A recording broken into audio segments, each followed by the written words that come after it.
So I was going to apologize for hearing you would hear the bells, and since we're 10 minutes late, here they go.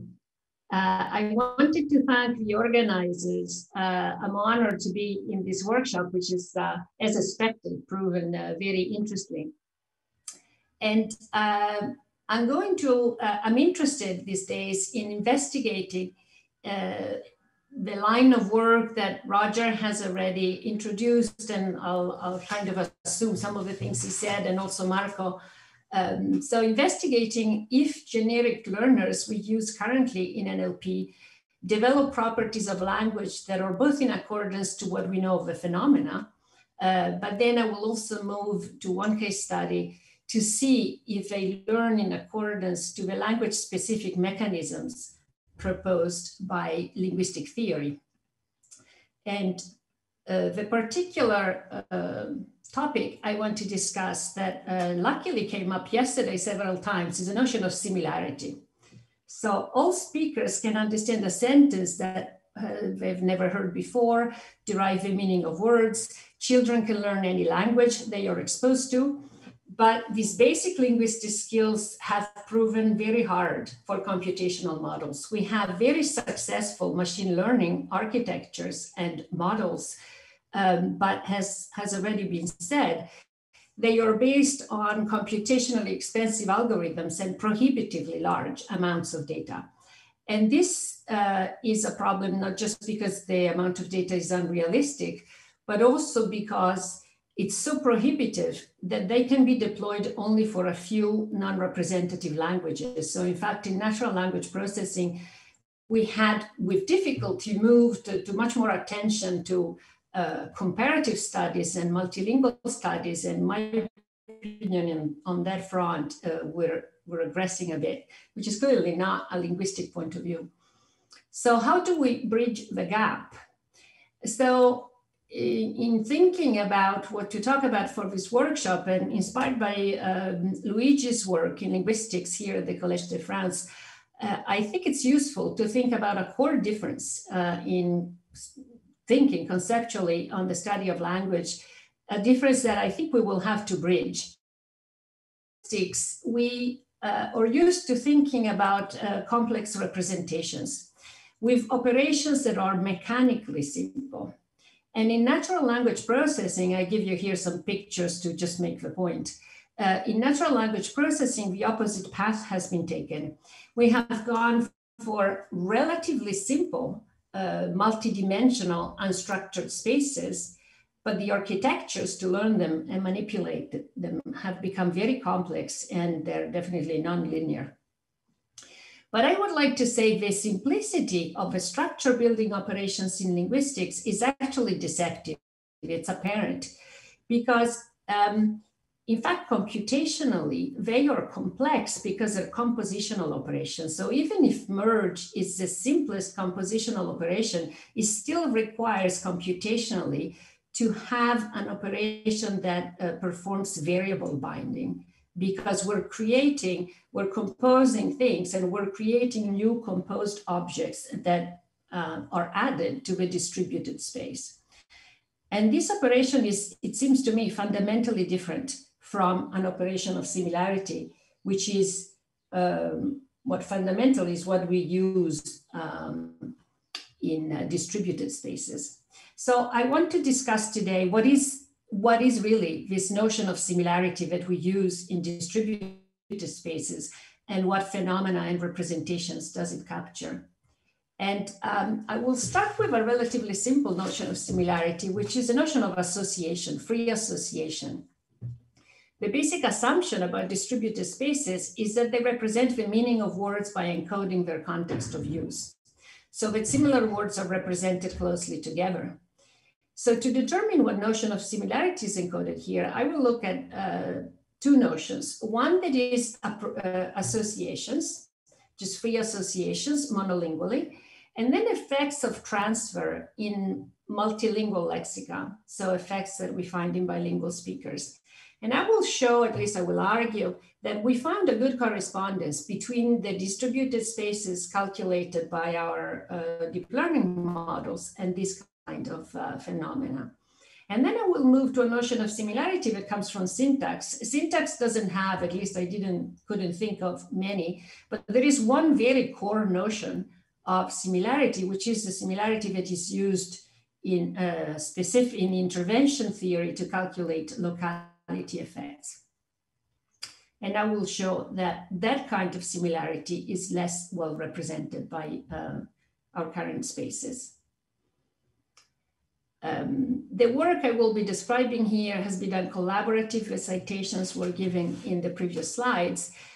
These are the people that have been the most closely associated with this work. I'm the one in the middle with a cake on the head, but many other people have been influential in talking to me and developing the ideas.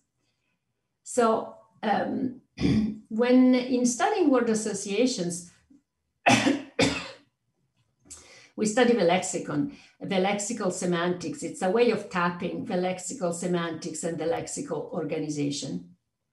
And previous work has prominently argued that human lexical knowledge and word associations are not well represented in distributed spaces, in particular because they do not show the properties of distances.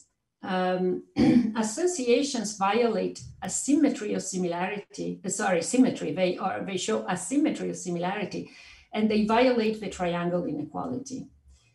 So that had been used, at least in the 70s, to argue that geometric distributional spaces were not appropriate. Our current word embeddings are contextualized. And so it is true that they are represented as multidimensional spaces. They represent lexical semantic knowledge that way, but the word representations are contextualized. So it is possible that the context generates asymmetric spaces. So I will use measures and the reasoning comparable to the two previous pieces of work indicated here. And I will discuss three properties.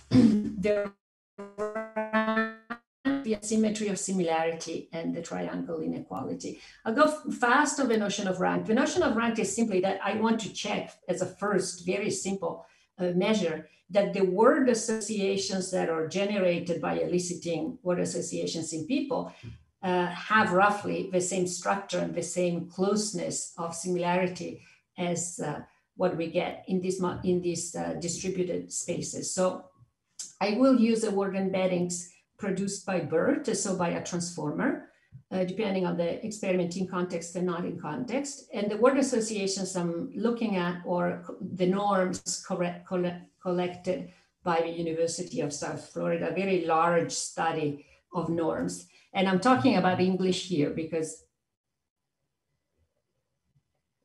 this is a very large study.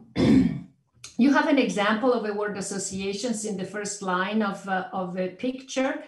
And as you can see, if you look at the column of the word saw, they are usually collected without distinguishing word senses. So saw is obviously polysemous and all the associates are collected.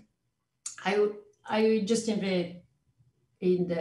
for the sake of time, I will just comment this measure. This measure gives you, for the first associate in a human space, what is a median rank of the words, of the associates of the words in the BERT space. And the median rank is 3. So the words that on average are first, for a word where the associate is first in the human space, the median rank is 3.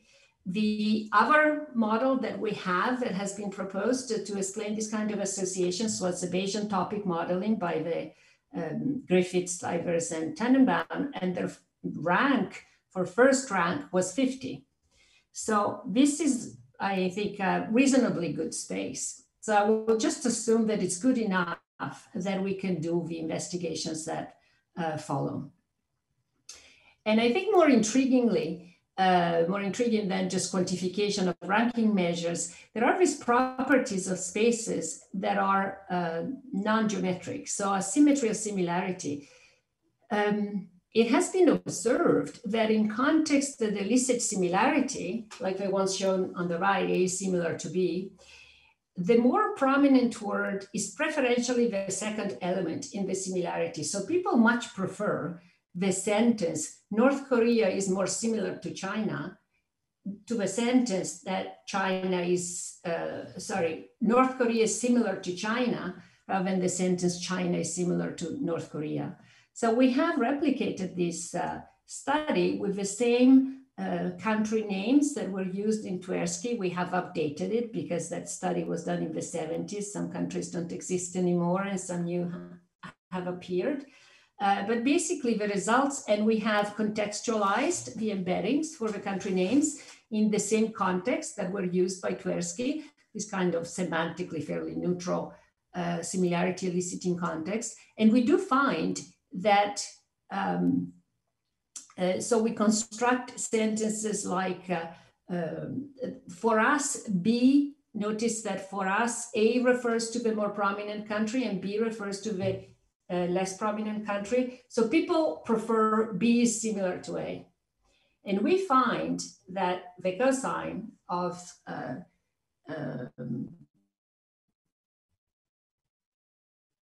B to A is higher than the cosine of A is similar to B in all the contexts. So apparently these similarity spaces have a symmetry of similarity. And notice that for people, this had also been explained as an effect of frequency. Usually what is called the target, so the word that is elicited by the association, is more frequent in the human norms. In the bird context, in the birding context, they are not.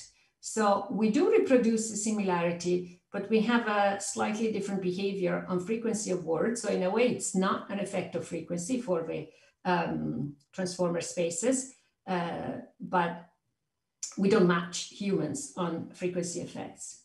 The other asymmetry is the violation of a triangle inequality. And here, it's another observation that was used to argue that these geometric spaces are not appropriate. So it is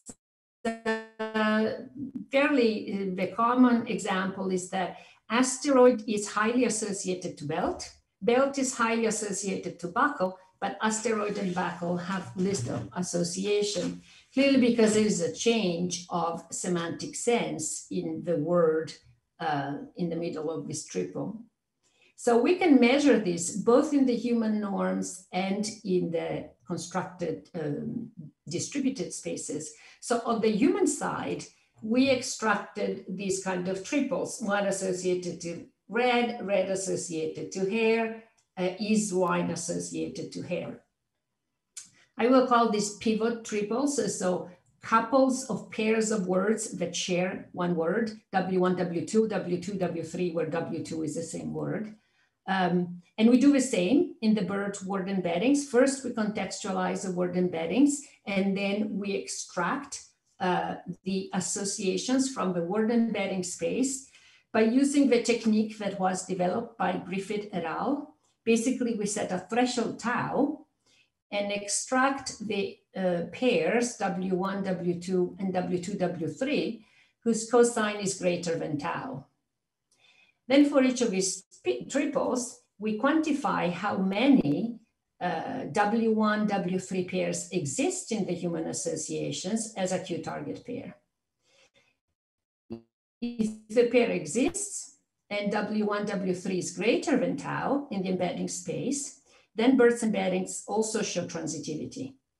If the pair is in the human space, but W1, W3 is less than tau, then W1, W3 in bird does not reflect the transitivity in humans.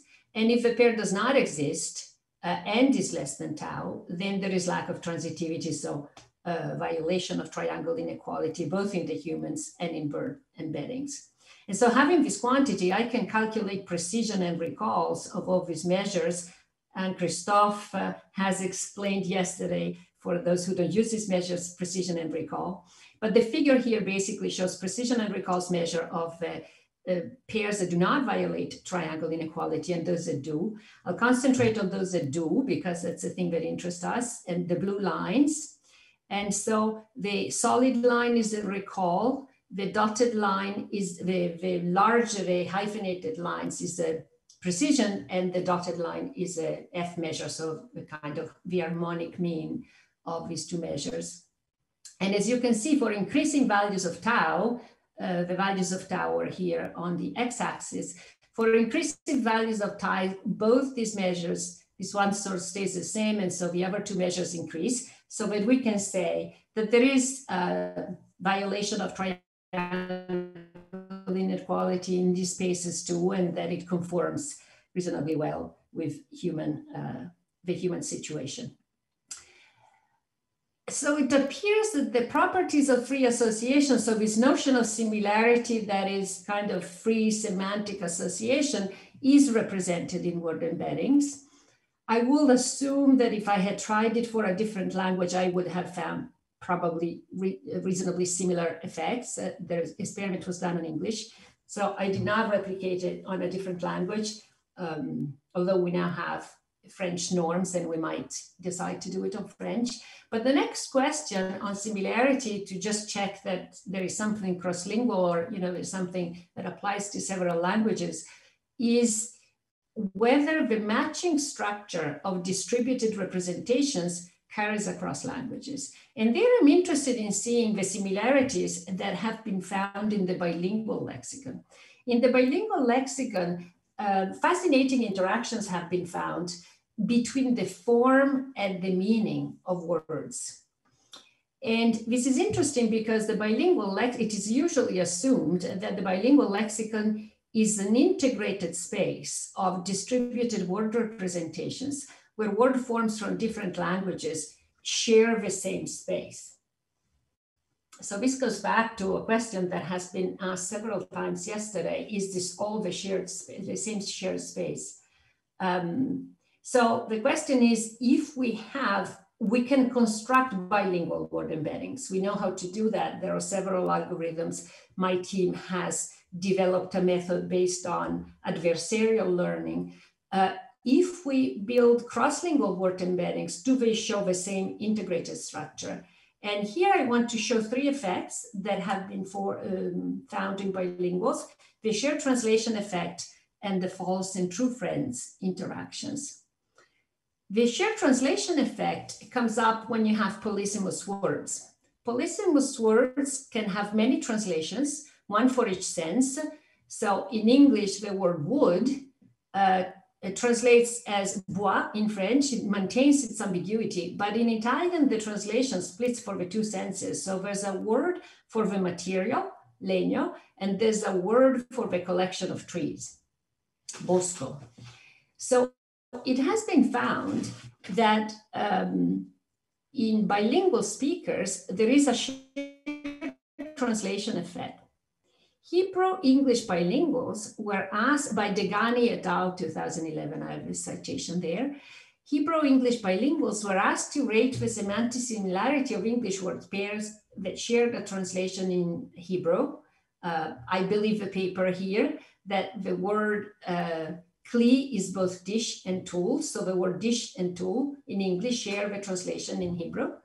And compared to both English pairs with different Hebrew translations and to ratings by monolingual English speakers, the bilinguals judged the shared translation pairs as more related in meaning. So we can see if word embedding space had the same effect. We build list of words that share a translation, translation pairs in Italian and English, as exemplified by the word wood. And we do find that the pairs that shares a translation are more similar in a cross-lingual space than in a comparable monolingual space, while pairs of words that do not have a shared translation do not.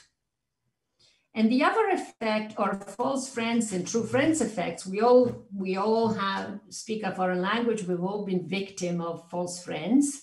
There are competition and facilitation effects that arise depending on the convergence and divergence of the four meaning mappings in translations. So false friends are those words that are hard to learn, those words that are cross-linguistically similar in form, but not in meaning. So like the example is bald, baldo, bald means hairless in English. It looks a lot like baldo, but in fact, baldo is bald in English. We don't know, it's actually very complex form meaning mapping. Well, there are true friends effects where you have words that share both form and meaning. And these kind of convergences and divergences create complex interactions. I'll give you just some examples. There's a vast literature on this. In a cross-modal picture decision task, Weber and Cutler in 2004 found that Dutch English speakers are slower in matching the English word desk to the picture of a desk if among the alternative pictures, there is a picture of a lid, which in Dutch is deskel. And more directly, the true friends effect is instead that, for example, Spanish speakers that need to name pictures in Spanish are faster to do so if in Catalan the word is a true friend, which it is, which is gat. So here we built lists of words of this kind. False friends, the words the same form but semantically different. The list of real translations for the false friends. So the real translation of bald in Italian is calvo. The true friends, future, futuro. The normal translations, just what we're used to thinking of as translation, and uncorrelated words. And for humans in their picture naming speed and accuracy, we see if we match what has been found in the literature, and we do confirm all the hypotheses. So the true friends are the faster, the matching form and meaning. They're faster than normal translations. Normal translations are faster than the real translations of false friends because the false friend creates an interfering effect. The real translation is, sorry, I shouldn't say faster. Here is the similarity in embedding space I'm talking about. The real translation is closer in embedding space than false friends, and the false friends are closer than uncorrelated pairs. So in the embedding space, we have the same similarity structure that we find in humans, and there's a total order of similarity. The two extremes of the total order are not surprising, I think. If you match both in form and meaning, you're obviously more similar than if you don't match in either form or meaning. What is more interesting is the middle, because the fact that normal translations that match in meaning are closer than the false friends that match in form means that meaning, when you have a mismatch of one of the dimensions, the meaning dimension is stronger, and it determines the similarity space more strongly. So these are the results for the lexicon. So I think that we can conclude that there is a reasonably good correspondence with the notion of similarity in the lexicon, both monolingually and cross-lingually. But so the lexicon is a kind of static organization. And so I want to see if there is a notion of similarity that is represented in these distributed spaces in syntax. And I should add something that I should have said at the beginning. There is no training here. I didn't do any retraining because I really wanted to see what is the space of a generic learner that has not been trained for any of these problems. What is the space they build? So we look at notions of similarity in syntax, and in particular, the notion of similarity that determine the long distance compositional operations in that determine locality, as proposed by intervention locality. So it actually this answers Luigi's questions to Roger. We have done these experiments. But notice that we're moving here from trying to reproduce the phenomenon to investigating whether the network models and the spaces they build work in the same way as the theory predicts. So it's a more stringent requirement, and it's a modeling of the theory. So the data we're looking at are data or long distance dependencies. So a core distinguishing property of human language is the ability to interpret discontinuous elements as if it were a single element, as Luigi illustrated in the introduction yesterday. So for example, here we have object relative clauses. The object of Andorre, the data here is in French. These are experiments on French. the object of andor has been relativized, which is the étudiant, has been relativized. So according to the theory, it has been moved, or at least there's a relationship between this position in the sentence and this position in the sentence. There's a long distance dependency, which is interpreted as a single element that we see in one place and we interpret. In the other place, it is interpreted as the object of the verb andor is put to sleep, but also as the indirect object of the verb smiles. These object relatives, which I show here with a singular head of a relative clause and a plural head of a relative clause, are to be contrasted to normal completives where the embedded clause doesn't have any long distance dependency. So these are data that were kindly provided to me by Julie Frank and Sandra Villata, and they are the data discussed, some of the data discussed in a paper with Luigi Rizzi a few years ago. And so the question for the neural network side is, can neural network detect long distance dependencies? Do they use the mechanisms that the theory proposes? And can they use the same mechanisms in several languages? And so this investigation is related to the notion of similarity because there's a prominent theory, the intervention theory, the feature-based evolution of relativized minimality, that tells us that the long distance dependencies that occur in the presence of an intervener are harder than those long distance dependencies that don't have an intervener. An intervener is an element that is similar to the elements that need to be put in a long distance dependency relation. And similarity is usually defined as feature matching. And here the feature matching is the number agreement, is a number. So notice that the subject of a relative clause is always singular, and the subject of a completive is always singular. So it should be more of an intervener for the relative clause where the head of a relative clause is singular than where it is plural. And there was, and this experimental study did find an effect. In fact, it found a facilitatory effect of a mismatching condition. And there were other studies that found other kinds of effect. And of course, there are gradation in grammaticality. We know that depending on how many features are matching. So I will just, so the question is, do we find the same effect if we run a neural network model? And here I will rely on, in theory, there are other things I should be checking before reaching that experiment, but they have been done by other people and already discussed here. So I will just assume them and let me just remind them. So we know Marco has talked about this. We know that neural networks can detect agreement constraints at a distance. And in fact, with several attractors in between, they still manage to learn agreement. Roger has talked about island constraints, and I have replicated the studies for French in part. So we know that neural networks can detect long distance filler gap dependencies, and they can detect island constraints. The results are a little patchier here. We replicated only some of the islands for French, and depending on the architectures, Roger found differential effects. But there is an effect of island.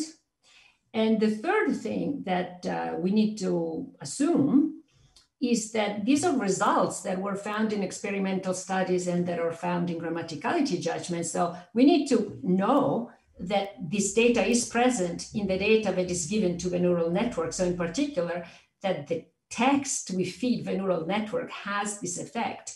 And we know that the texts have this effect because I've been pursuing a different line of work with Alone and with Giuseppe Samo.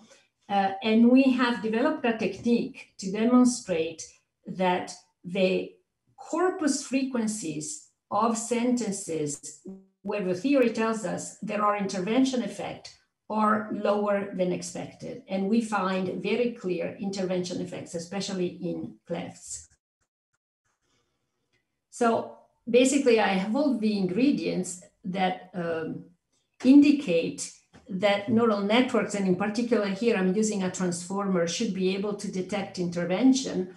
And this is a graph. So what the transformer, this is a French version of BERT, is Flaubert for Italian. The sentence is what I showed you at the beginning. Je souris à l'étudiant que l'orateur endort sérieusement depuis le début.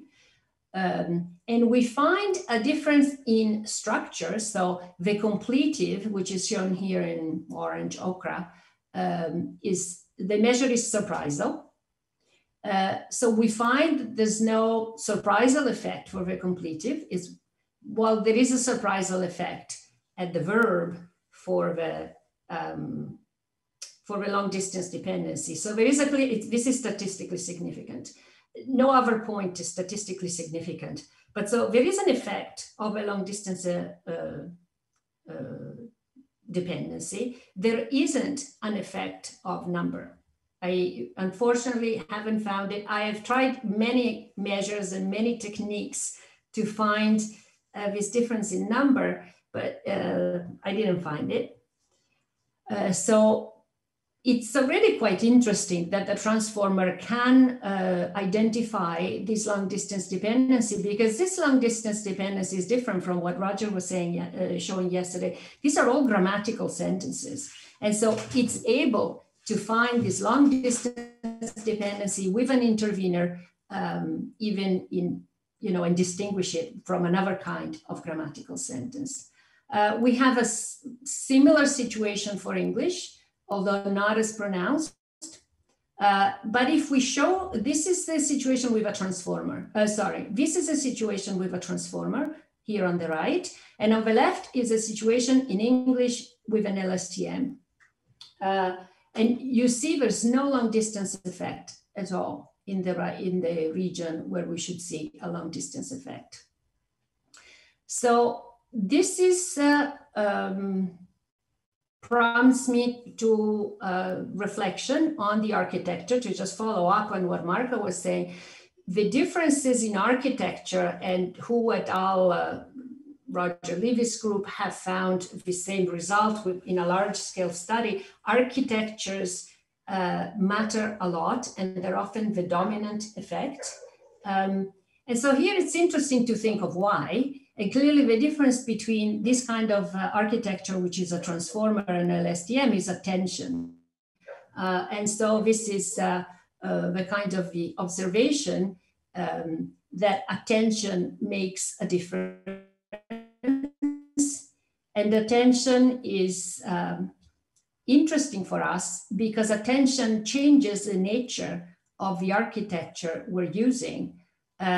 Attention is a technique that allows us, as Marco already showed, if you remember his graph, that allows you to go back in the sentence, and since these are bidirectional even forward, and calculate relations with every other word in the sentence. And so in a way, these models are not really intrinsically sequential models anymore. And so to conclude, we can say that word embeddings have the same structure of free associations and the bilingual lexicon, but they do not encode the narrow notion of intervention similarity in long distance dependencies. So I would say the preliminary conclusion can be that similarity corresponds to some kind of semantic neighborhood that but does not correspond to a more grammatical based notion of similarity. And then there are a couple of interesting explorations we can pursue. First of all, what is the role of attention? We all conceptualize attention as a kind of memory. So what is the role of attention in these locality constructions?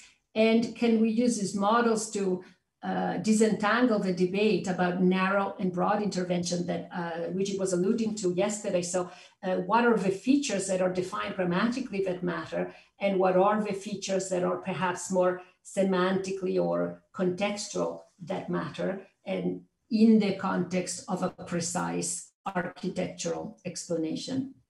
Thank you.